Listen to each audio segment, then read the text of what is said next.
Hello, everyone. Welcome to the Road to Recovery podcast. This podcast is a platform for education, discussion, and conversations on mental health. I'm your host, Amira Shah, and in this podcast, you'll get to know more about the therapeutic process, insight into life from the perspective of the psyche, and also join me in exploring current issues with other practitioners. I specialize in grief, but I'm always interested in learning about the human experience of the mind, heart, and spirit. So join me on this journey of in-depth learning about ourselves and the world we live in.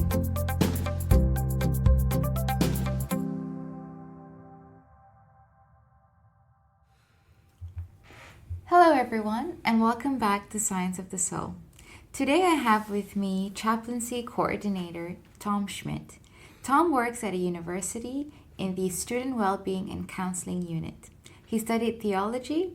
He's a dad, a husband, and a lovely person. We used to work together. Hello, Tom. Thank you for joining me today. Good afternoon. It's great to be here.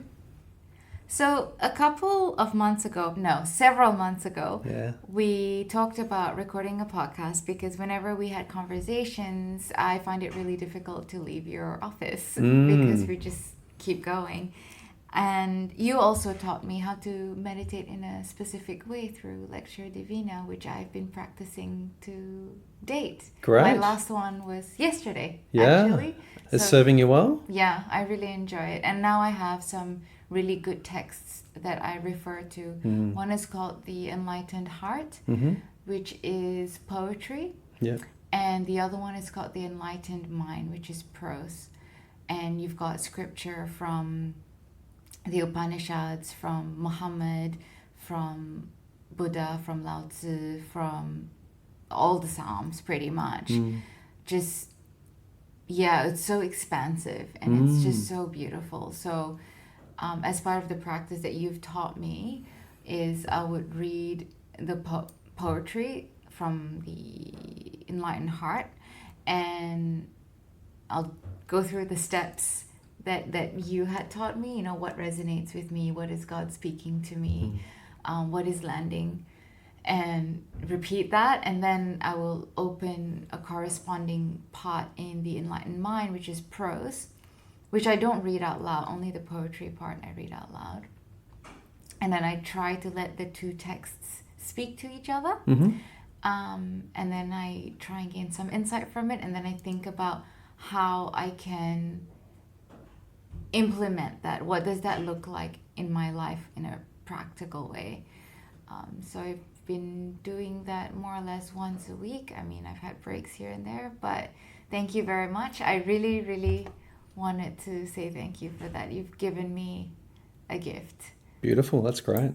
It's a simple practice, but it's really effective if we take the time and go slow. I remember when we sat down and did it together, there's always a temptation to rush through it, and we want to move on to the next step.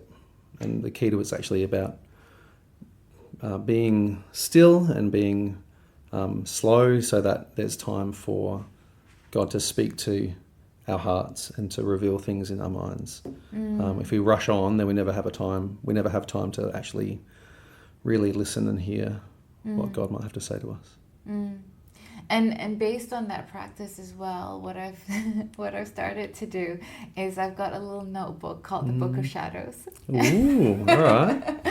And I write in little maxims, like really condensed versions of my Lectio Divina practice, and I write it in this Book of Shadows. So it's my coffee table book. So when I'm sitting around, at the end of the day, just putting my feet up, I'll pick up that book and just read some of the quotes or the maxims I've written in there that were products of the practice, just as a reminder. So it's like a condensed journal. Yeah, it's just basically one line. And that's the point of Lectio Divina, right? It's about taking maybe a broad thought and listening to it until God reveals the heart of it. And then maybe it's like it's almost like an onion, really. Like you peel away the layers until you get to the very core of what is the intersection of my heart and God's heart and what's going on there. And so to have that journal of really short sayings is actually a way of practicing that and recording that. So that's exciting. Oh, gee, that'd be an insightful little text, wouldn't it? That you're creating there. Yeah. If someone picks it up, they'll be like, "What is this?" And obviously, it's also in my own language. The first maxim, if I remember correctly, was something around, if you're feeling like shit, there's probably shit landing on people around you as well. Something like that. It was much shorter, way more condensed, and but it just came from a time where I just realized, I'm like, I'm really struggling. I'm really feeling like crap right now. It's so uncomfortable and I'm so upset.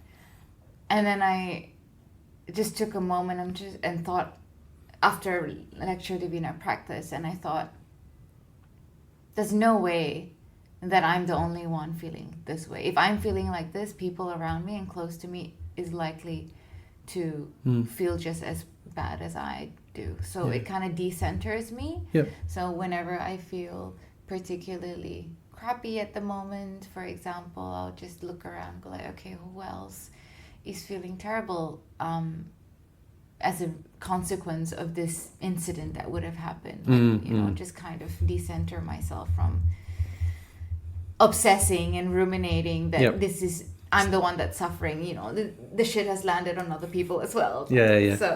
So exercise in perspective. Yeah. Thank you. That's what I should write in my book. But that was my journey and my process. Yeah. I guess for listeners, now that we've just suddenly jumped into Lectio Divina, can you tell us just briefly what that is and what that looks like? Well, first of all, I'm by no means an expert on this, just maybe a fellow practitioner. So Lectio Divina, there's two words there, Lectio, which means reading, and Divina is divine. So it means divine reading.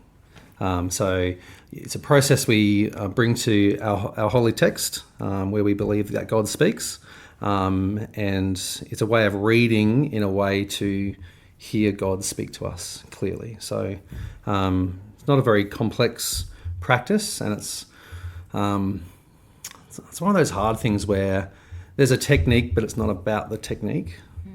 It's about the posture of our heart, and so that maybe the technique goes hand in hand with, it's actually about having a heart that is willing to be still and somewhat quiet, and take some time, and so it involves taking just a simple bit of scripture, sort of our holy text, and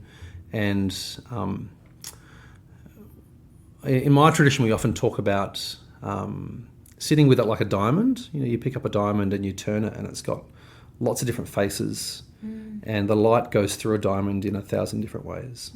And you can study a diamond for a long time and see the different angles and the different colours and the way it draws in light and sends out light. And so you can spend time studying and understanding and just appreciating and seeing things through that diamond, if that makes sense. So it's this idea of picking up a text and just turning it like a diamond and seeing what we see. And not just intellectually, but also in this process, it's understanding that, well, God actually, when we read our text, we believe that God speaks to us. So God is speaking to my heart. And so as I'm turning the diamond of a text, I'm also maybe turning the diamond of my heart, and helping those two maybe synergize and come together so that my heart can hear what God has to say. And even when and then taking the time once I've heard is to listen more. So not just go, I've heard something great, God's spoken to me, here we go. But just go, okay, that's good. What does that mean? Or if I sit with that longer, what more clarity is there to come? So when we did this, we talked about, you might have said, oh, maybe God's saying this, and you talk for a few sentences, and we say, well, actually, we want to bring that down to one sentence or one phrase. Or if you were to sum that up in one word, what is God saying to you today? And so when we can distill that into one word, often that brings more truth to us than a well-explained answer. Because again, it's a conversation with our hearts, not just our minds. So That's the process of, well, how I understand anyway, the process of Lectio Divina is taking the infinite, how God speaks, which is, infinitely possible, and sitting with that long enough for it to be distilled down into one word, which is a very precise and clear and often profound thing. It doesn't always have to be a word, one word. It could be a phrase. Yeah. But like you said, your journal is full of lots of really short, phrases or sayings. So that's, we're listening to clarify. And if you spent more time, you could take that phrase and go, well, what's the one word that, if God wanted to say one thing to me from this, what would the one truth be? So that's how I understand it and practice it. And because of the process of opening up to the content and then condensing and taking, it takes me almost an hour to do this, to write, to sit, to contemplate, to read again and again.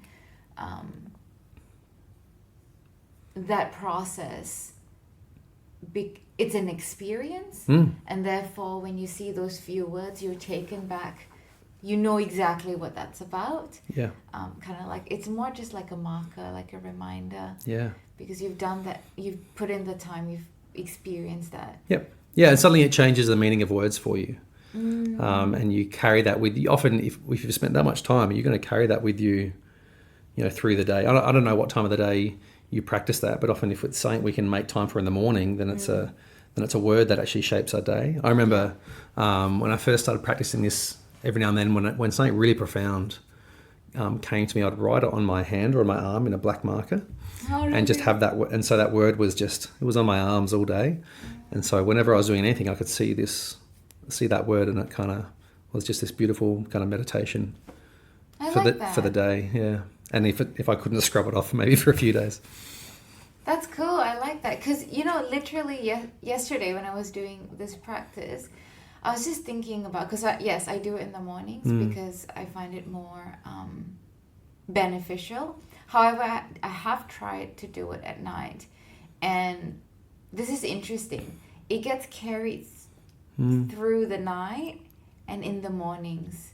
So I didn't expect that. So I felt particularly calm, and just the practice was still in my mind. So I was like, oh, maybe it's not too bad to do it at night. But generally I do it in the mornings. And I was literally just thinking, too bad I don't do tattoos. I'm like, too bad I don't have tattoos. I can't just like scribble on my skin I can remember, these words or these maxims. There's always Sharpies. Yeah. Or henna. You get a henna, the henna ink. Yeah. That's a good idea. Lasts for a bit, but yeah. Well, they say the last thing you think about at night is the first thing you think about in the morning. That's probably it. Yeah. Yeah. Thank you. Thank you for telling us what it's about. But I guess today I wanted to talk a little bit about how you see the role of spirituality in mental health and well-being, seeing that you're situated in the Wellbeing unit in the university, and you clearly have some background in, managing people in distress, in crisis, and also fostering faith and helping people, guiding them towards finding some sort of like peace and resolution in their lives, even though it can be chaotic at the given time. How do you see this role of spirituality? So I'm not a mental health professional. I'm not trained in that.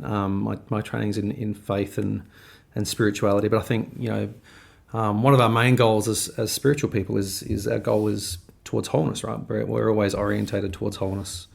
So there's always an orientation in all the work I've done towards how can we be mentally whole and physically and spiritually and in every way possible, right? So so there's always been that focus in the work I've done with young people over the years of how can we help, how does faith help support and encourage our mental well-being, or mental wholeness.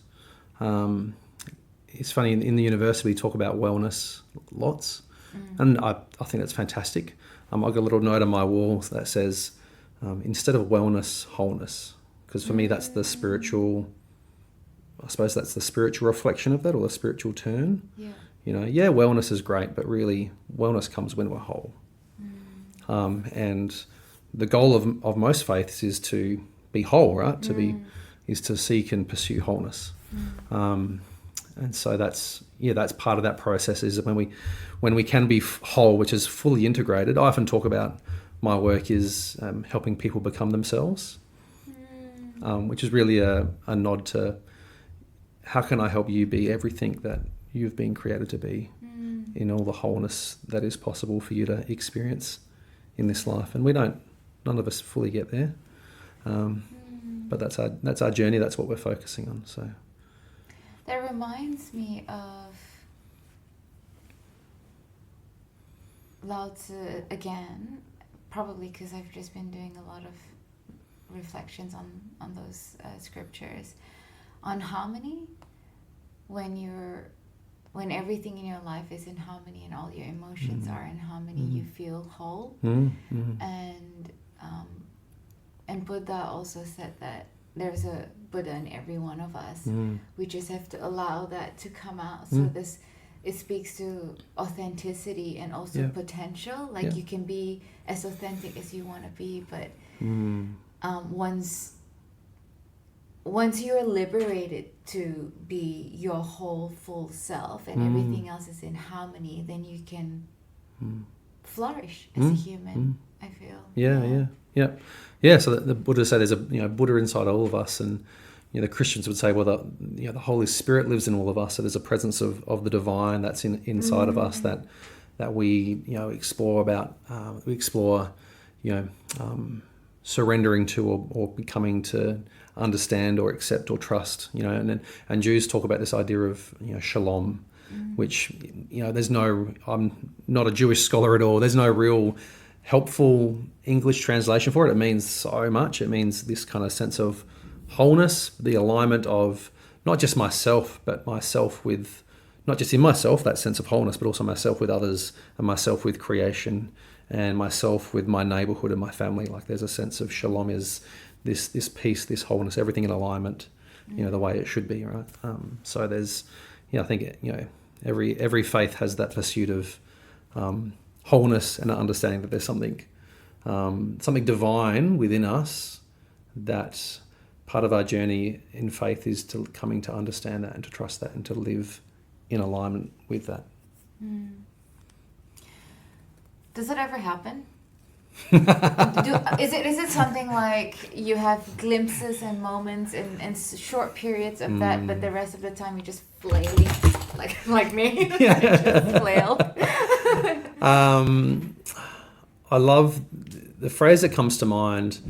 I'm not a person that can quote, this author said this, but anyway, I'll quote lots of things, and they're all ideas that are someone else's. None of these are my ideas.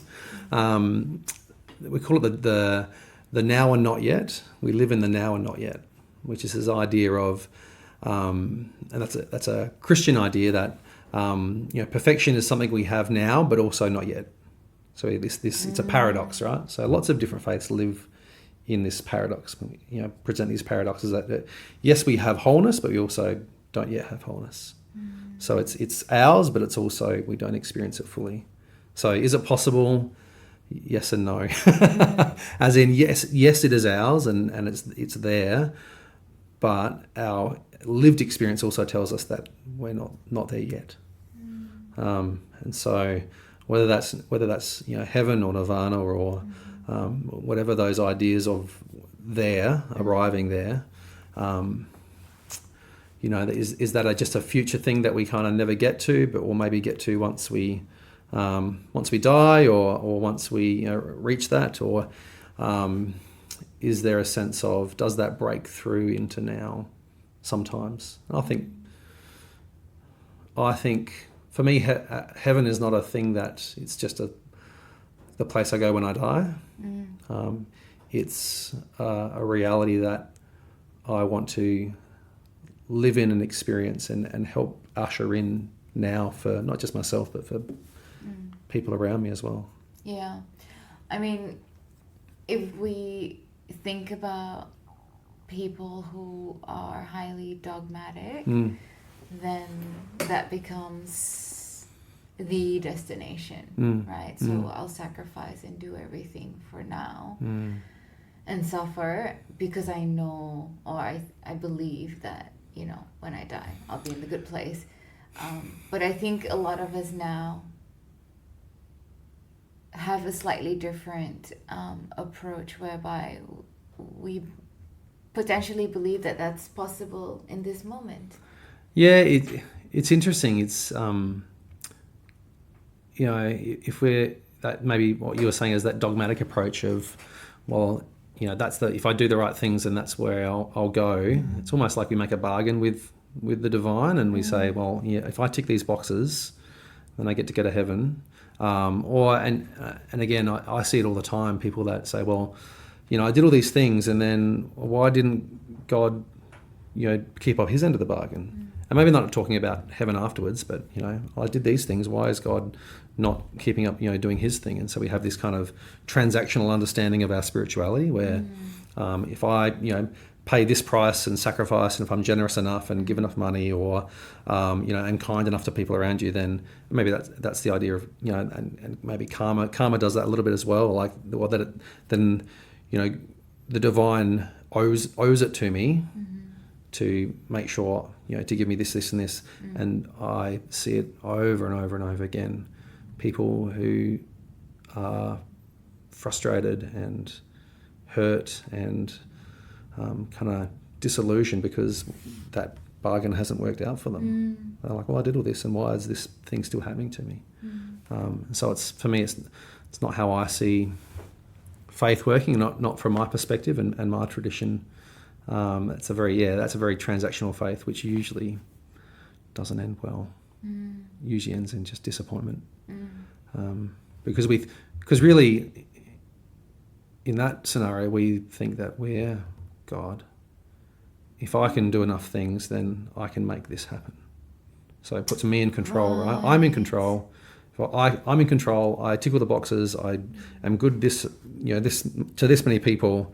Yeah. I have control over my destiny, and then we realise that we don't. Yeah. And life just happens. Right. And then we go, but hold on, I did these things, because we think we're in control, but we're not. Oh, good point. Yeah. Hey guys, thank you so much for tuning in to Signs of the Soul. This is a short interruption to let you know that if you or someone you know are in need of more support, you can find me at Road to Recovery on my Facebook page, my Instagram, or my website at aroadtorecovery.org. I hope you've enjoyed listening so far, and now let's get back to the podcast. And just a quick nod to what you said earlier before you started explaining yourself, that the ideas that you're sharing, they're not yours. And I think this is the evolution of consciousness and human evolution as well. Like, we stand on the shoulders of giants. No such thing as original ideas, is there? Yeah. And I have to say, I hope before I die, I get enough ideas into me, and hopefully be able to spread that outward more. Because I don't think I've had an original idea since the PhD. Well, we're all, yeah. You probably deserve a break from that, yeah. That's true. It wasn't that long ago. Yeah. But we're all incarnating those ideas and living them out, because it's not like everyone's, you know, if you're a young baby, you're not born with all those ideas downloaded. So there's an ongoing responsibility for people to live out what they have learnt and understood, and to pass that on. And that's it. If we, you know, sometimes we might feel like, well, it's not making any difference, but if we were to stop, then really things would go backwards, right? Yeah. And that's the hallmark of a practice, isn't it? Yeah. So we have a responsibility to our families and our communities to continue to just share those ideas, no matter how old or cliche we think they are. Because usually they're cliche because they're true. This is also very true. Mm-hmm. Yeah. And so you talked about wholeness, Mm. and I wonder how, apart from feeling centered and satisfied and potentially not in any form of suffering with any illusions or grasping, potentially. Mm-hmm.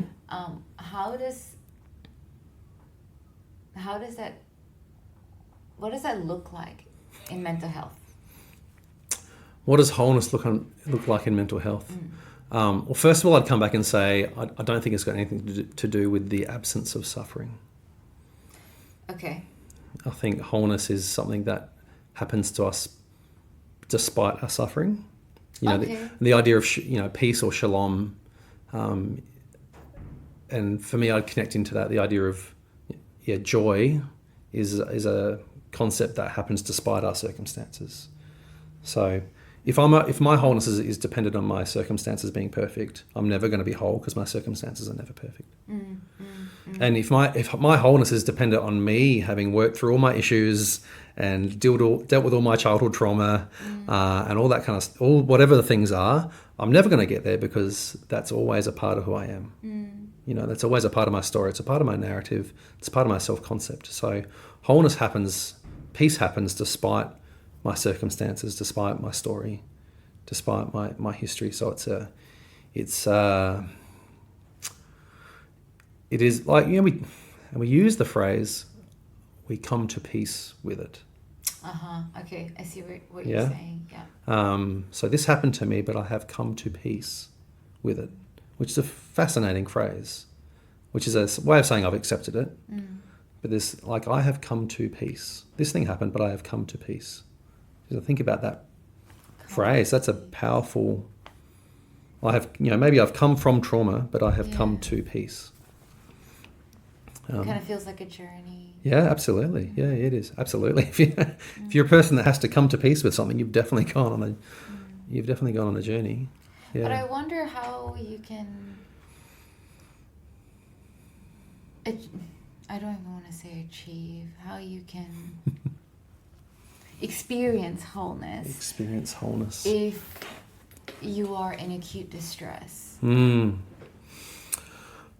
are you talking about outside acute distress? I don't know. This is where I got to say I'm not a psychologist, so I don't know, and I don't feel qualified to speak into that. I think if you're in acute distress, you're in acute distress, and that's where you are, and there is a journey for you. Does it mean that wholeness is unattainable? No. Can you be whole while also being in acute distress? Yeah, I think that's my question. I would say, and I'm speaking not from a psychology point of view, but from a theological point of view, I would say yes. Okay. Because my wholeness is not dependent on me. It is a gift from beyond me, it's a gift from above. Wholeness is a gift I receive, not something I have to achieve. Right. So, and I don't say that to diminish anyone's experience of whatever they are, in the middle of. But if my wholeness is dependent on me, I feel like I'm screwed. Because I know that in me I am never whole. I can never have a, the Johari's window, right? Like, there's always parts of me that I'm not even aware of. So even if I try to journey on my own towards wholeness, unconsciously I'm self-sabotaging myself because I'm not whole. Right. So how can I take myself to wholeness if I'm not whole? Because there's parts of me I'm unaware of that are always going to drag me off to the left or off to the right. And so my understanding is that wholeness is something that is gifted to me from outside of me, from beyond, from the divine, right? That is, it's a gift of God. Okay. And my place is to accept it, which sounds strange, And again, that's that now and not yet, right? Comes back into play. I don't feel like I have it, but I know that it's a gift that I can receive. And so I have it. It's a gift I've been given to me, but I don't feel like I have grasped it yet. Mm-hmm. You know, when you're given a gift so precious, actually don't know how to pick it up properly. Wow, okay. I love your analogies. They're very visual and helpful for me, for my understanding at least.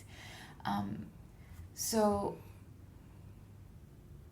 I'm thinking about it from a psychological standpoint, and I guess wholeness, from what you've explained, can be interpreted as a positive resource that we can draw from if we choose to acknowledge it. Does that make sense? Yeah. That wholeness is not unattainable for anyone, because it's a gift that is there for us to accept, and accepting that isn't like a, like I picture in my mind picking up a thing and go, oh, now I have it. Look, there it is. To accept wholeness is a journey, right? It's a coming to understand myself differently, which always takes time, lots of time, and comes with doubt and questions. And what's that song? 2 steps forward, 1 step back. Anyway, it's never a linear process. There's good days and there's bad days. We all experience that. Yeah. Some days we feel more whole than others. It doesn't mean that on the days we don't feel more whole that we are less whole. No, I don't think so. Okay. Just because I feel it doesn't make it true. Right. Yeah. So our subjective experience of it may not hold that much value. Yeah. Because our subjective experiences change all the time. Yeah. And that's a great gift of faith, right? The great gift of faith is that I have a firm trust in a God who has revealed himself to us in a lot of different ways. And I have a holy text that speaks, that speaks the truth of God. And it tells me things that are a firm foundation for me for the days I wake up and do not feel that at all. So, and every faith has that. Yeah. It has truth that is beyond me. And that's the beautiful gift it gives us, is that the days where I wake up and doubt everything, I have something that tells me what's true beyond what I feel and beyond what my lived experience is. So God says, you are mine, you are loved, you are whole, even when I feel broken and I feel rejected and I feel unloved. I have something beyond my experience that says, yeah, but you are loved, you are whole. Yeah. And by accepting and acknowledging that there is wholeness within you, regardless of how you feel about it day to day, that gives us kind of like a lifeline. I mean, I'm thinking about the divine's role, parental role towards us, whereby we will never truly, if we accept that, we will never truly feel at a loss, hopeless, or, well, I mean, theoretically. I don't know if we'll ever feel hopeless. I think we still live in our human experience. We still live in our human experience, but there's always something beyond. There's an understanding. There's something beyond my human experience.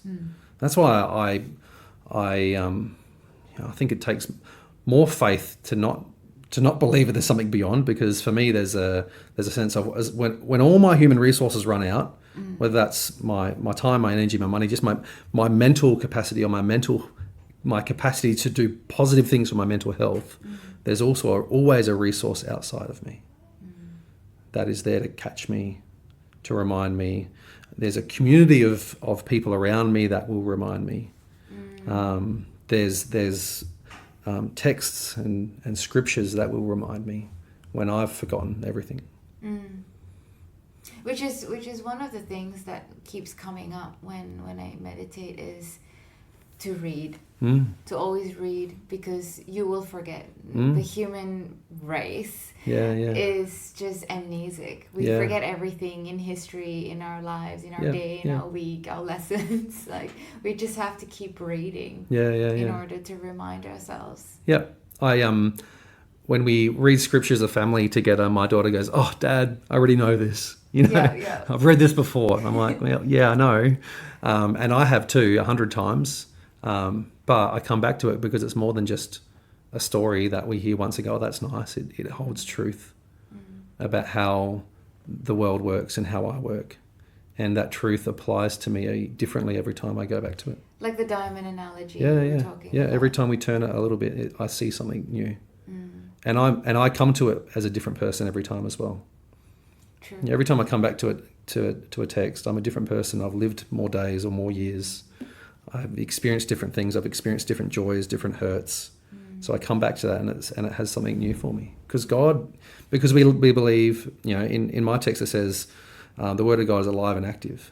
It says sharper than a double-edged sword, to pierce joint and marrow. This idea that it cuts through to the truth of things, cuts through to the heart of things. That it's alive and active. It's not just a thing to be studied and understood. There's a alive, dynamic, divine nature. It has its own nature to it. It's not static. In any form. Yeah. That's interesting, right? I think about science that way as well. Because whatever that we learn, whatever we experience theoretically, we see, it happens around us. Once you have the knowledge, then you see it, though. If you don't have the knowledge behind it, the theory behind it, you don't see it, because ignorance is bliss. You don't know what you don't know, right? It's I love that you bring that up. One of the fascinating things is this conflict that seems to exist between science and faith, where I think they're actually both part of the same conversation, which is how do we understand our world better? How do we understand our human experience better? And like you're saying, science helps me actually see the world differently. Once I learn something and discover something, can understand it better, then I can see the world differently. And I'm like, well, you're just seeing, what the divine has created in a new light with new understanding, and that's, for me, that's a beautiful thing. I don't know why people of faith are supposedly afraid of that. Just like when I encounter the divine, and that helps me see myself differently and the world differently and other people differently. It's all just that sense of that pursuit of enlightenment or wholeness, or heaven. Thank you for that. And you talked a lot about, I guess we've talked a lot about the self and understanding from the self. How do we bring that down to understanding ourselves, whereby we can actually action it and improve our mental health and well-being? How do we do that? For me, it comes back to understanding. My faith gives me a different understanding of what's true about me. Okay. What's true about my circumstances, what's true about my potential. And kind of coming back to some of the conversations we've had before, I think the beautiful thing about faith, it gives me a different starting point. So, often in life, we kind of feel like we're this blank book and we need to fill it in, right? We got to do things, achieve things, prove ourselves to be useful, prove ourselves to have worth. Do I have worth in this world? Am I a good enough person that people accept me and love me, that I have friends, that I belong somewhere? Do I have enough natural skills and talent to be acceptable enough to be employed somewhere? These are things we chase after, and that all the people around us chase after. Well, a perspective of faith actually comes from the opposite, and it says you don't need to prove anything. So, we, instead of saying, well, I need to find out what my purpose is, because then I know that I have worth and that I have value, right? We actually say, well, no, inherently, because I am created, I already have value. I'm already loved. Before I do a thing, I am loved. Before I achieve anything, I am created with purpose. There's a divine intention to my existence. And so I don't have to prove that. I already have that. It's a gift I live with already. And so now I can just figure out how to best live that out. To realize. Yeah. And again, that's a sense of security there. And so it comes back to, instead of saying, am I loved and accepted? I already know that I have worth. I am loved. I am accepted. Therefore, I can enter into situations, into relationships, not needing the love of that other person to, convince me that I'm good enough to exist. Right, yeah. I already know that I am. Yeah. I already have that love. Now I can enter into that relationship securely. Does that make sense? So having that foundation of knowing I'm loved, knowing I have purpose, knowing I'm created with intent, that there's a the uniqueness to me that's never existed in this world ever before, means that and this is the mental health thing, I suppose, my self-concept is different. Instead of my self-concept always being questioned and reliant on what I achieve, how I belong, all that kind of stuff, my self-concept is already, not that it's ever just inbuilt, right? But I have this whole faith tradition of thousands of years of a self-concept that says, you are loved. Not because of anything you do or because of how people treat you, you just are loved because you exist, because God created you and God loves what he created. You have purpose because you are part of something bigger than yourself. You're not just here to kind of figure out the best way to earn a lot of money and that'll bring you happiness or something. You're created as part of a ongoing divine creation and regeneration of the world, and you have a part to play. So there's already assumptions I can make about myself that I can just stand on when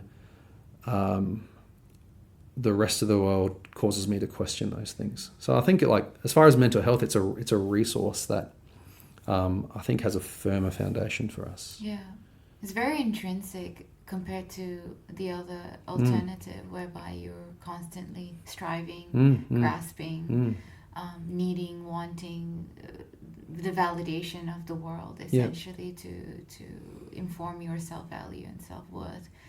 Whereas on the other hand, you said secure, I just keep thinking of a secure attachment. Yeah, absolutely. So when you have a secure attachment with an agapic figure like God, or a divine entity, or whatever it is that you want to call it, then you always feel like you're part of something greater. Yeah. I'm got a big grin on my face at the moment because I'm picturing in the place where I go to church, there's this one. He's maybe 2-year-old, and both his parents are psychologists, so he just has a very healthy attachment, right? And what that means is that he just runs off. He just runs all over the place. He's always running up and down the aisles. But there's a sense where there's other children I know that don't have that secure attachment, and so they're always clingy, right? And so that secure attachment gives us freedom. Yeah, 100%. Gives you us can independently explore. I can run, I can explore, I can taste, I can, as a 2-year-old, I can put my fingers in things, I can lick the handrails because that's what they do, right? God, what? Your 2-year-olds, they're interested in what goes into their mouth. Yeah. But there's a sense of freedom to explore and to just kind of take in the breadth of what life has, because there's a security there. There's an understanding that I'm safe. I'm loved. Everything will be okay. And even when I fall over and bump my head and life beats me up, I'm still safe. I know I'm loved. I know that even though it hurts now, things will be okay. I wonder if you've come across any research or any articles or writings around people of faith being inherently more optimistic.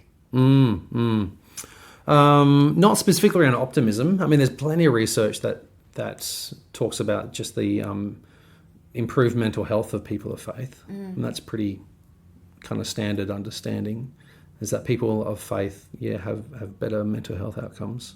And that's probably part in due to the dynamics of the faith that we've just been talking about, and also the fact that they usually, if you're a person of faith, you belong to a community, a social community as well. So there's less isolation, there's more supports, that kind of thing as well. But probably I can't recall anything specifically around that. No. Because just from what you were describing, like no matter what happens, I'll be okay. That sense of security leans towards optimism as well. Which is why I was wondering if you knew of any studies, but that'd be fascinating. Yeah, I would like to think that yes, simply because again, there's an eternal viewpoint, isn't there? Yeah, and there's hope. When you have an eternal viewpoint, there's hope. Yeah. And when you have intrinsic belief of love from day dot, basically, then why? It's hard to lean towards pessimism, but I'm just speaking rationally, not from experience, right? So everyone's lived experience is different. Everyone has a different mental health composition, neurochemically and whatnot. And I don't want to seem like, well, if you've got faith then you won't have mental health battles. That's being ingenuine and not true at all. We do, and that's complex and hard, and the flip side of what we're talking about, maybe I'm opening up a whole other thing here, is there's dangers in that, and saying, well, if you have faith then you shouldn't struggle with mental health, and then there's shame that can come there, which is which is really, really harmful and really unhelpful. One of the things I enjoy in my job is creating a space where people are maybe free from their faith communities to actually have that conversation and go, I actually feel judged, or I feel shamed because I have this mental health struggle. And people just tell me, well, just pray, pray your mental health struggles away, or, maybe you just don't believe enough. Like, there's those implications, which I think are really, really unhelpful and not true. Like, I think that's really harmful narrative to have. So if there's anyone listening and maybe for the last, half an hour, 45 minutes, they've been kind of frustrated and maybe yelling at us. Like I want to say that really, really clearly. There's not a sense of, well, if you just believe enough, or if you just, pray hard enough, or if you're, a better, insert your faith here, then you won't have these mental health struggles. I don't think that's not true. That's not helpful. Again, that takes us back to that transactional understanding of faith. If you just do these things, then God will give you these things. Faith is not a transactional thing. It's a resource. It's a well we draw from. And sometimes we're really good at drawing from that well, and sometimes we're not. And sometimes it feels like that well is full and overflowing, and sometimes the well feels dry. And we put our bucket down and we get nothing, and we're like, well, what am I doing this for? Which reminds me about what you talked about initially on wholeness, and how suffering is part of it. So I guess, in Islam, they say that half of your faith is in patience, sabr. And in other scriptures as well, there's so much emphasis on patience, of just waiting for what needs to happen, and some wisdom will arise if you conduct yourself appropriately. And that nothing is permanent, everything passes as well, the good, the bad, the ugly. Yeah, and that diamond, coming back to the diamond again, diamonds are made under pressure, aren't they? You can't get diamonds if there's not great pressure. So they don't just happen in sandy beaches, pretty sandy beaches. They happen deep underground, in dark places where there's a lot of pressure. But beautiful things do come and can come. Well, thank you so much, Tom. I like our little full circle. Yeah, I know. We didn't even plan that. It was great. The whole thing is completely unscripted. True story. True story. Thank you so much for your time. It's so nice to see you again. Yeah, it's been great. I'll come around soon and we'll have another conversation. Wonderful. Look forward to it. Alrighty. All right.